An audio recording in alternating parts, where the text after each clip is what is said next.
Line's good. Never on. Whoa. Hard. Please.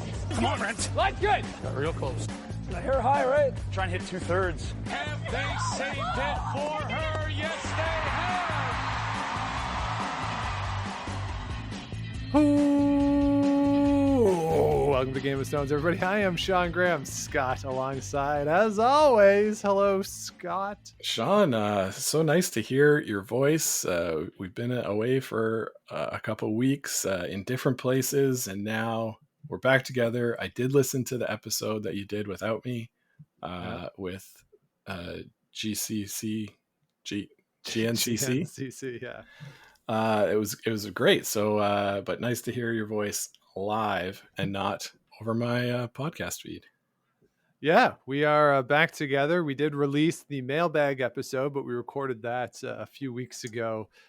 We released it last week, though, so we were back recording here on a Wednesday afternoon, the 24th of August, as we record this. And we are going to delve into what's been going on in the world of curling, because that's been some news, maybe not major news, but news has been going on as curling is back and the events are starting to take place and things are happening. Scott, are you prepared for the start of this curling season?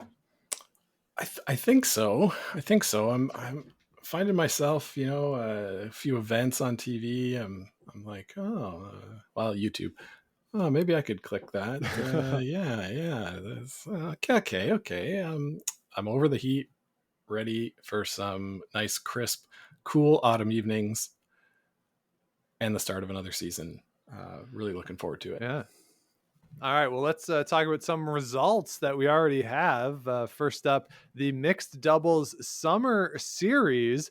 The first event of that, I believe it was the first event, taking place in Saint Félicien, Quebec. The team of Cheel and Cheel beat Saint Georges and Asselin in the final. Some good teams were here in this event. The Desjardins were there. I made the playoffs. Jones and Lang, probably your biggest name team there. Martin Stewart were there as well. So not a bad field there in the mixed doubles summer spiel, the first event. So congratulations to Cheel and Cheel. Overseas, we had the Baden Masters. Congratulations to Stefan Wallstead. Beat Wouter, Scott. Wouter made the final. Yeah, it was a really good event for them. I think they came through Yannick Schwaller in the semifinals. Yes, they did. Yeah, so a lot of good teams there at this event, especially for one so early in the season. So pretty good win and pretty good finalist showing by Wouter. Yes, so congratulations to them. Other teams in this field that made the playoffs, Ross White was there. Joel Ray Turnaz made the playoffs. Corey Dropkin also made the playoffs after he beat up on Nicholas Adine in one of the games with a 8-2 or something crazy. So a pretty good field over there. So congratulations to those teams. Colton Flash also in the field did not make the playoffs. So yeah, pretty good field there for the Masters. And then the Euro Super Series, Daniela Jentsch gets a win over Marianne Rohrvik in that event. Good job by the German squad. Stefania Constantini also in this field made the playoffs, but a big win there for Daniela Jentsch early in the season. Yeah, a pretty good field there too. None of the big top teams that you'd expect to see, but a lot of good ones. Good Swiss teams are there. Isabella Rana, Constantini, as you mentioned, and Beth Farmer and Rebecca Morrison from Scotland. So a pretty solid field. Yeah. So that's what's going on around the world. We got some early results in. As we tend to say, events in August aren't really necessarily our pretend to anything else. I mean, it's better to win them than to lose them, but doesn't necessarily mean anything other than you won an event in August. And to put it forward for our own personal game, Scott, we always start in September, and I say nothing before November 1st counts. Yeah, it's all warm up, right? Yeah, it's not actually true in sort of the standings of it all, But really, like I'm not going to get frustrated with myself until November if I miss a shot. Yeah, and even then, Yeah, and until the point where one of the policies at the Ottawa where we play is that once it starts to snow and there's salt on the ground, you have to remove your shoes before you head into the club. Once before shoe removal comes into place, doesn't matter. yeah, exactly. That's a good way to look at it. I like that. All right. Now, another event that is scheduled to take place that we have talked about is the PointsBet Invitational, and we now have a full slate of teams as the fan vote was done this week. And as we clearly discovered, there was absolutely no problem with the fan vote. Everybody loved it. It was a total success. Curling Canada has only received plaudits for the fan votes, so no need to discuss anything else related to that. But on the women's side, Team Suzanne Burt is in, and very excitingly, Colleen Jones is going to play. That was announced that if they had made the event, that Colleen Jones would come in as a spare. So they're in the field. On the men's side, it is going to be Greg Smith, and frankly, no other team had a chance when Greg Smith was on that list. So, Scott, are you excited for those two? And did you vote in the fan vote? I'm excited for this. I don't know if I want to reveal who I voted for, but James Grattan was in the vote too, and he was in second place to Greg Smith for the hometown connection there for the event in Fredericton. I'm excited to see Suzanne Burt. We always talk about putting Suzanne Burt on TV more because she'll just score points and play sort of no holds barred game. So probably a good choice on that side too. Yeah, and they'll be going up against great move here, TSN Curling. I don't know if this is trolling or not, but they have changed Team Home to Team Flurry on the schedule, which very nice by TSN Curling. So now we have the full fields. We also have the matchups for the first round of this single elimination event, and TSN Curling is calling it the Sweep 16, and I will boo them for that. I think that's too easy, too obvious. I don't care for that. But let's go through the matchup, Scott, and starting with your 116. That's going to be Carrie Anderson against Tracy Larocque. If you're not familiar with Tracy Larocque, she is the defending Canadian club champion. They get an invite here to this event. Scott, this is a betting event. So what is the over-under on the number of points that Team Larocque scores against Carrie Anderson? Ooh, it's got to be over-under 1.5. I think that's the sweet spot, right? I agree. I think they'll get one with the hammer at some point, right? You'd have to think, right, that they'd get one with the hammer, and this is like a straight winning losing situation. There's no incentive to stay on the ice for too long. They're 8 end games, right? I believe so, yes. Yeah, and so I could see this one being Velcro snaps at 6 ends, and if they scored 2 points, I think that's pretty good result. Yeah, I agree. And you know what? They get your the classic same amount of money 116. They get the same amount of money for qualifying. Doesn't matter how many hands they play. They're in the field. They get that check is going to clear. They'll be fine. And this, I don't mean this. This isn't like a knock on Tracy Larocque and her team. It's just Carrie Anderson is very, very good at curling. The only maybe chance that they would have is that it's early in the season, first game of an event. Maybe something weird happens in the first end and they crack a big number, but you would be hard pressed to actually get me to say that is more than a 0.1% likelihood. Yeah. But as we all know, they have a better chance of beating Carrie Anderson than anybody else on that day because they're the only ones playing them. So true enough. All right. The number 215 matchup is Caitlin Laws against Emily Deschênes. and Duchesne is the reigning Canadian junior champion. They also get an invite here. This will be our first chance on TV to see the new look Caitlin Lawes squad, of course, with her moving into the skips position. Scott, I think this one has a chance to be more competitive than the Anderson-Larocque game, but certainly you would lean towards Caitlin Lawes here. Yeah, definitely a good chance for the young junior team to get on the ice with, a group of curlers like this, and maybe learn some stuff. Just be around it, be around the TV. I think it's pretty fun. But Sean, why don't we, in the order that we're going to talk about them, why don't we stay on the Wednesday 2 p.m. side of the bracket? Okay. Because we've gone all the way to the other side. So Caitlin Lawes and Carrie Anderson, they can only meet in the finals. Yes. Okay. So if we go this way. Okay. Yeah, so I want to go by quadrants. quadrants. All right. So Kelsey Rock against Christina Black. That is your 8-9 matchup then. So let's go there. So obviously Christina Black has been around for a few years. She's been in a couple of Scotties. Kelsey Rock has had some success out of Alberta. This seems right as the 8-9 matchup, I think, Scott. I think so. Yeah, I like both of these teams as sort of like that, just step below the top level teams. So that's the tier that they're in, and it does seem right to me for these two to play. Christina Black coming in as the number 9, but she might have a little more home ice advantage, home ice support than will a Team Rock. So we'll see if that makes any difference. Either way, they're going to be in for a tough matchup in the next round against the number 1 seed, Anderson. All right, moving down then the bracket. So that's the 5-12. That's Jennifer Jones against Andrea Kelly.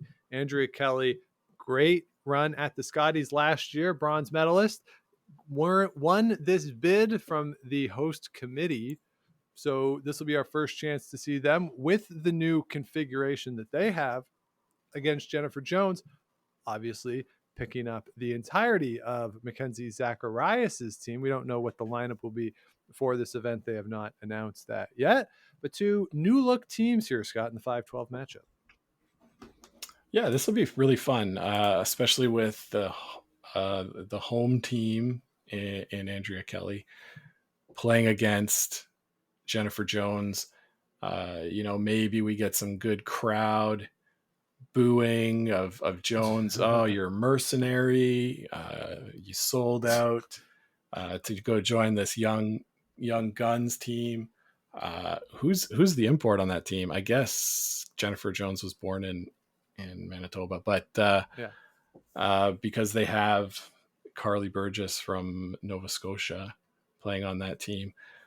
So you're right. We'll have to see what the lineup looks like, how it shakes out for them. But I'm excited to see the New Brunswick team with Jill Brothers in there. Yeah, should be fun. Should be a real good time. And I think Carly Burgess though moved to Manitoba for either school or just. I feel like I've read that. You know what? I think you're right. Yeah, I think you're right. So so a full-on look there, and I don't know, in that scenario, wouldn't it be Mackenzie Zacharias, the team that sold out, to go to like the old established player? I mean, she had to say yes. It was up to her. Yeah, I don't think they sold out, but in narratively, isn't that how it would work? Like if this was like mid-90s WWF, then Jennifer Jones is Ted DiBiase and Mackenzie Zacharias is like Tatanka joining the corporation. Sorry, blank stare. That is an absolutely apt comparison if you're going narratively, and I will not take any opposition to it. All right, next matchup: Team Chelsea Carey against Team Selena Sturmey. Sturmey, of course, out of Alberta, hasn't quite been able to get over the hump at the women's level, versus Chelsea Carey, who, of course, has gotten over the hump. A couple Scotties championships to her name. New look team there for Chelsea Carey this year. This should be a lot of fun in this matchup. Scott, what is your expectation? I'm expecting the Chelsea Carries team to come out and have a really good game. They made some news. I think we touched on it a bit that they brought Jamie Sinclair in as their Yeah. super spare, so to speak. I did hear some pushback from Curling Canada on that, claiming that Sinclair was not eligible for Curling Canada events because she had played in USA curling events too recently. Yeah. Uh, I think the pandemic threw a wrench into all those timelines, so we'll see how it shakes out. I'm not sure if there's a final decision on anything. But anyway, it's an intriguing story. Uh, and Chelsea Carey is really good at curling, and she picked up a really great team. So they're going to be tough to beat. Selena Sturmay's team, they're going to be interesting in Alberta this year. So it'll be nice to get an early season look at them as well. Yeah, and with respect to Jamie Sinclair, the thought that residency rules and eligibility would be unclear, another sort of unfathomable development here in 2022. So we'll have to see how that one plays out. Apparently, by WCF standards, she's good to play for Canada, but Yeah. not for Curling Canada. So there is some issues to be ironed out there for sure. And Chelsea Carey, more so on the mixed doubles side than I think purely on the women's side. But Chelsea Carey has certainly made her thoughts known about some issues within Curling Canada. The governance of Curling Canada she has been critical of already. So this is certainly not going to help in that regard moving forward. So we'll have to see how that one plays out. All right, now let's move on to the 6-11 matchup. That's going to be Casey Scheidegger. First chance to see the great Kate Cameron on the ice with Casey Scheidegger. They're going up against Carrie Galusha, the number 11 seed, who will be coming down from the north. It's a long trip for Carrie Galusha to make if they're only going to play one game. So hopefully they play more than one game and make the trip a little more worthwhile. But Scott, this is, I think, a matchup of two fan favorites. Yeah, it'll be really hard for fans to pick one in this matchup here. It's interesting because the winner of this is gonna go on to play likely Team Homan, now Fleury, or Fleury knee Homan. We say that. But I sort of like whoever comes out of this game to get some momentum under them. Yeah, let's hope that Carrie Galusha can come down and put together a good game right away. They'll also, I believe they'll stay in the South to play a couple more spiels before going home. So it won't be just one quick trip. No. And like you say, they've earned the money. The checks will clear. So it should be good. Yep. They'll get that. Don't know if I can pick a winner there. But. All right. That's fair. We're going to have to at some point, but we won't make you do it today. And as you say, the winner of that game will play the winner of Tracy Fleury against Suzanne Burt. Of course, Suzanne Burt will have Colleen Jones with her on the ice. Tracy Fleury, of course, throwing third, but calling the game for Rachel Holman, who will be throwing last. Emma Miskew moving to the front end and already doing some Joanne Courtney-esque TikTok videos of working out, getting ready for everything the front end has to bring. So, Scott, this will be our first chance to see the new look Team Holman, and I think there's going to be a lot of eyes on that game.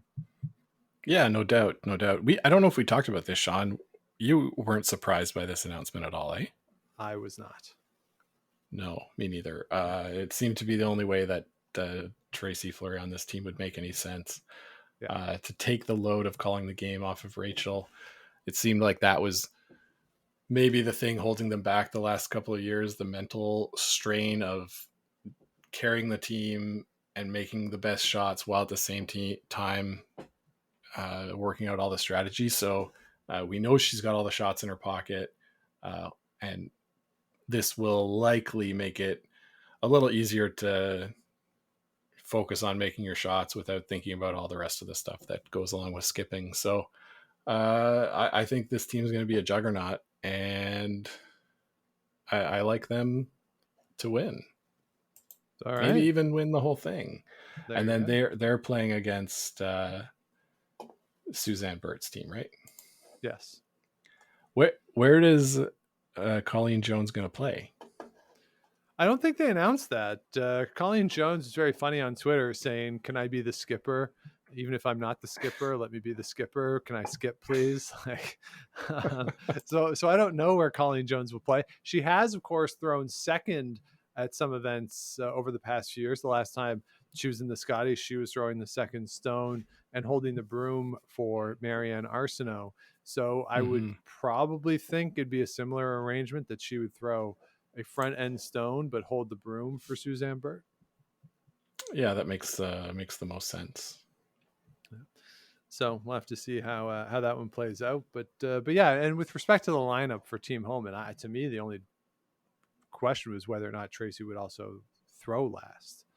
It was very clear when she joined the team that she wasn't brought in for her sweeping, and that's not me saying that. That's what she said at the time. So it was clear that Rachel Holman was going to be sweeping those first 4 stones. It was just a question of who would be throwing the 5th and 6th and the 7th and 8th. To me, that was sort of the only question. They've worked it out that Rachel will throw the last ones. For now, of course, we saw with the McCruthers situation at the start of the last quad that these things are very fluid early on in a quad cycle. So and they announced that would be their lineup to start the year, not necessarily going forward. Yep, as they say all the time in basketball, it's not who starts that's important, it's who ends. So we'll see how the season ends for them and what the lineup is when we get to the big money events at the end of the year. For sure. All right, and the last matchup that we haven't talked about yet is the 7-10 on the women's side. That is Holly Duncan against Penny Barker. Really fun matchup here about 2 teams, 2 skips that have played in Scotties, but maybe not the most householdy names in the field. And one of them is going to win $3,000 and make it into the quarterfinal. Yeah, this is very similar matchup to the 8-9, right? This feels right. Yeah. So Team Duncan had a great year last year.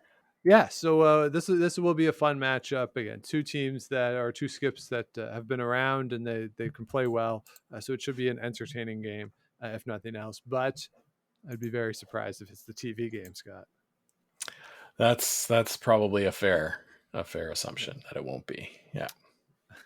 All right, now let's shift over to the men's side. Let's start with the number 1 seed. That is Brad Gushue. He'll be taking on Nick Deagle, the Canadian club champion. It's got 1.5, I don't know, 4 points for Mr. Deagle in this match. We'll have to see.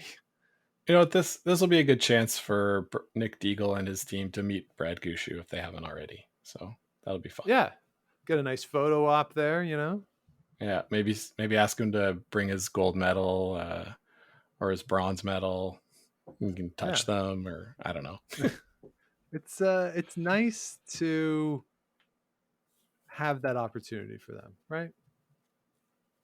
Yeah, it's got to be nice. Got to be nice. I think that'll be fun. Yeah, very, very exciting opportunity for Nick Deagle and his squad. And again, check's gonna cash,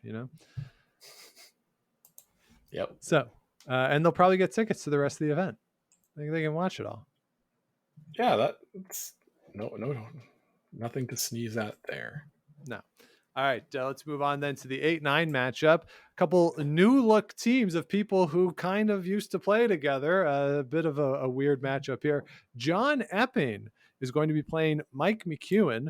Mike McEwen, of course, one of the last teams to announce their lineup. This came out in early August. It's going to be Mike McEwen playing with Ryan Fry, Jonathan Buke at second, Brent Lang playing at the lead position. Interesting lineup here. McEwen and Fry apparently have talked for years about wanting to play each other, joked around, came in, and it finally worked out for them. I was a little surprised at this lineup, if I'm being totally honest. But once the other announcement was made in terms of where Horgan was playing, and as a result where Colin Hodgson was playing, this made a lot more sense. But Scott, a couple interesting lineups here for this game. Yeah, this will be really fun to watch. And it's going to be an all Ontario matchup with Mike McEwen shifting over to Ontario. Team Epping, as you mentioned, has a bit of a new look. Pat Jansen and Scott Chadwick have joined up. Scott Chadwick used to play with Scott McDonald, I believe. So yeah, it'll be maybe some kind of preview of what we'll see in the Ontario Tankard. There'll be two of the favorites for this event, as well as Team Horgan, as you mentioned earlier. So curling in Ontario looking pretty on the rise.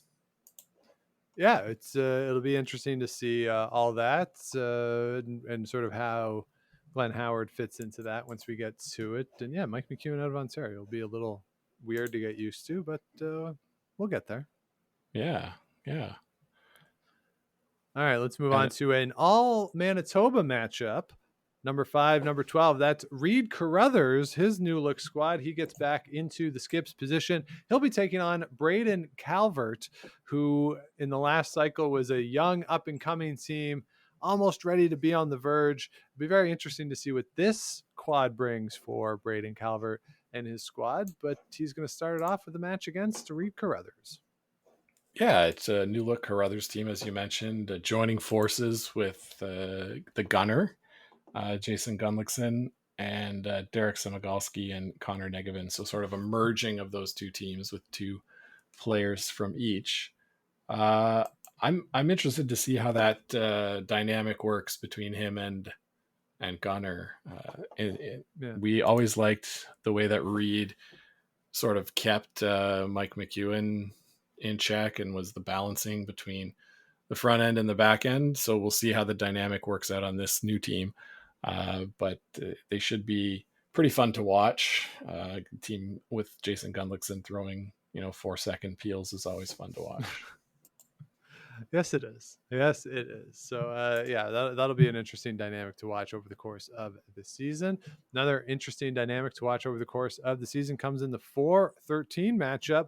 The new look Kevin Cooey team picked up the young guns of Tyler Tardy and, of course, the former Team Botcher front end in Carrick Martin and Brad Thiessen. He'll be taking on Jack Smeltzer, the host committee selected team, which I'm sure James Grattan was like, what did I do to the hosts committee selection group? Who did I offend there?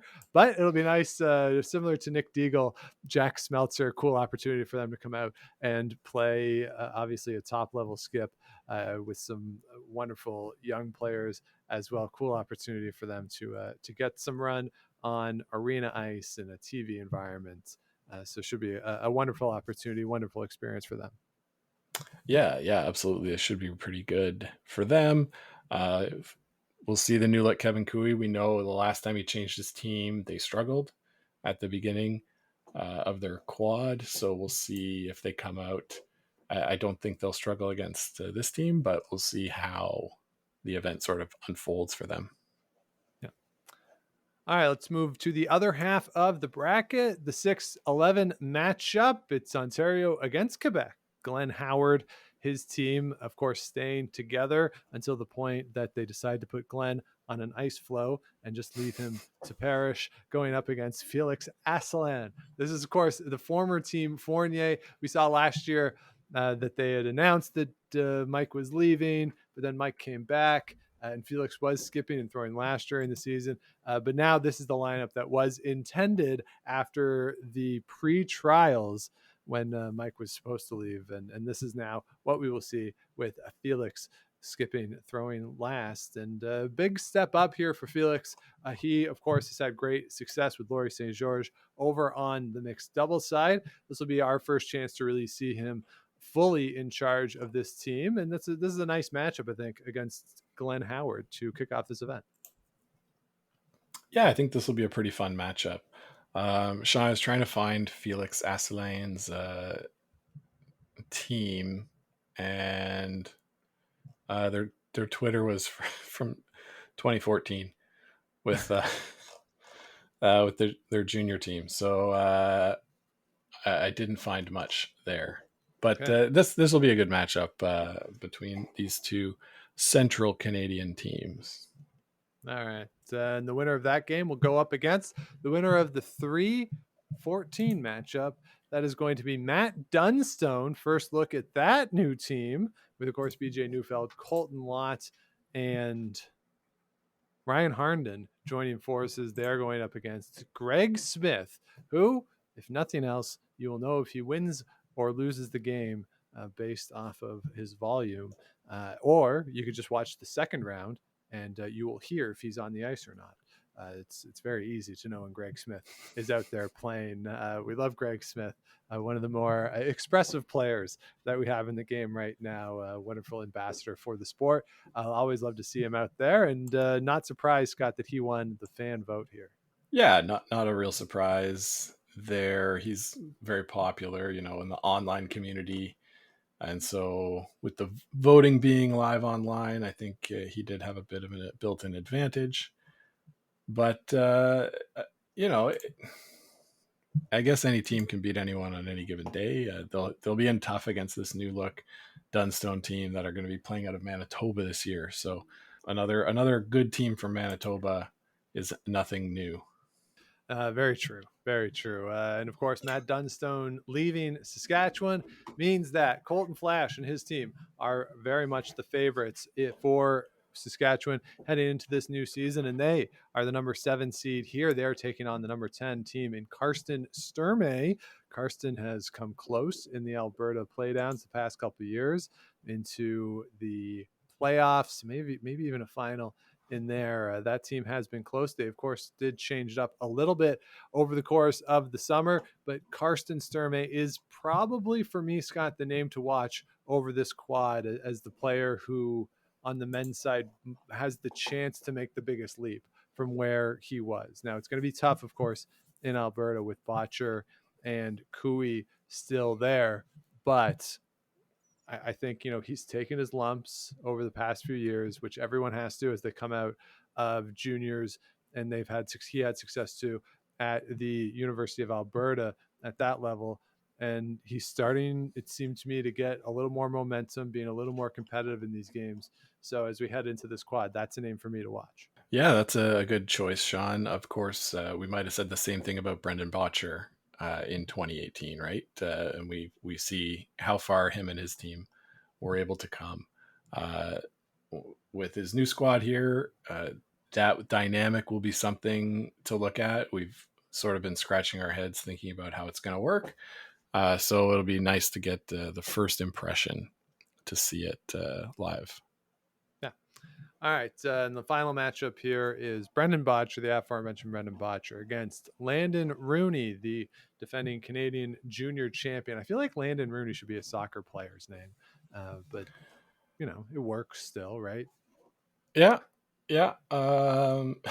That's a good point. Right? I just hear like a British announcer being like, Landon Rooney with the strike. Like, it makes Rooney sense in my head. Yeah. Well, it's just because they had Rooney. So yeah. And there was Landon Donovan for a long time. Maybe that's why the most famous Rooney that I know is a soccer player. The most famous Landon I know is a soccer player. So I put them together for Landon Rooney. But of course, he has had great success on the curling stage, winning the national championship at the junior level last year, going up against Brendan Botcher. First look at the new team Botcher. And I don't know. Is that the TV game? Maybe? Probably. Yeah. No, they're not going to put the junior guy on TV. It's going to be Dunstone and Greg Smith. Yeah, that's probably a good point because he did win a fan vote. Yeah. And this one is the Wednesday night, the first night. So yeah, that's what I think. That's what I think they'll do.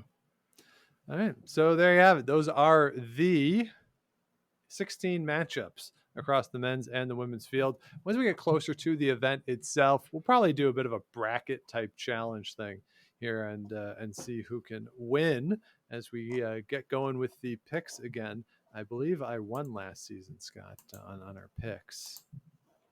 Yes, I believe you did. I think we talked about it, but let me just pull it up real quick. I just like to bring it up organically when I can. You know, Oh, okay.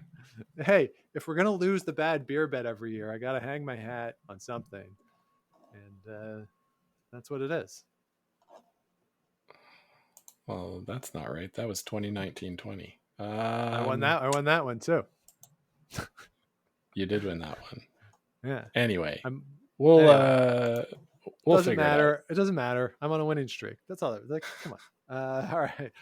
Elsewhere, the last thing we wanted to talk about this week is Eve Muirhead deciding to step away from competitive curling. This was an announcement that maybe was unexpected, but not unexpected at the same time. Eve, of course, coming off a very successful season in 2021 2022. She has battled injuries over the years. Other members of the team had already mentioned or had already announced that they were going to step away. So it would have been a new team trying to rejig everything for Eve. And it in her announcement, basically she said she didn't have it in her to put everything that she needed to into another quad. So she is leaving at the top of her game. When this happened, Scott, I tweeted, we always loved FU mode, Eve, but Drop the Mic Eve was pretty great too in that announcement. So what was your takeaway from Eve Muirhead stepping away from curling? Yeah, that was pretty great announcement, Sean. She is a legend. I remember watching her in 2010 at the Olympics in Vancouver, and that was sort of her coming out party on the stage. She's not very old right now. I won't rule out that we might see her again, especially if Scottish curling takes a bit of a step back on the world stage.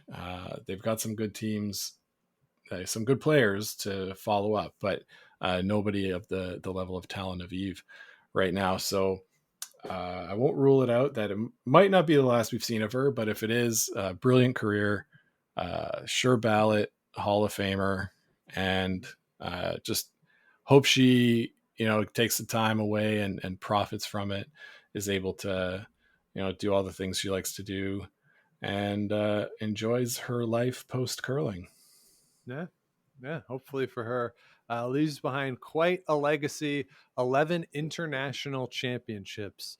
So that includes an Olympic gold medal, a world championship, a world mixed doubles championship, 3 Euros, Right. a Euro mixed team championship, and 4 world junior championships for Eve Muirhead. A total of 21 international medals over the course of her career. Nothing to sneeze at there. That's for sure. That's for sure. And going out as the reigning European mixed doubles and Olympic champion. So congratulations to her. We know she's done some TV work over in the UK. I put it out there, Scott. TSN has an empty seat. They have not announced who's in that seat. For as much as I think it should be a front end player, I mean, it's like 3 weeks a year. Yeah, and I'm not going to get tired of her saying, "Oh, they just need to throw barrier weight here." Yeah, Like just for that alone would be dynamite. yeah. And if one of the teams picks up somebody named Vicky, that would be a lot of fun too. Yeah, a lot of fun. So congratulations to Eve Muirhead, and we wish her all the best moving forward. But I'm sure she'll be around the sport for a while. Scott, I think the question now is, in terms of legacy, I think maybe she's gone past Rona as certainly modern Scottish curling's greatest women's skip, if not greatest women's player.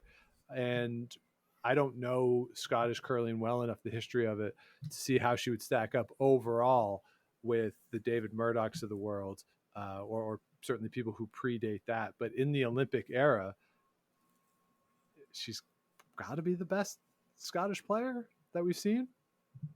Yeah, yeah. I don't think is that's there doubt? Like, I don't know. Is all. there doubt? Like, is there any doubt in that?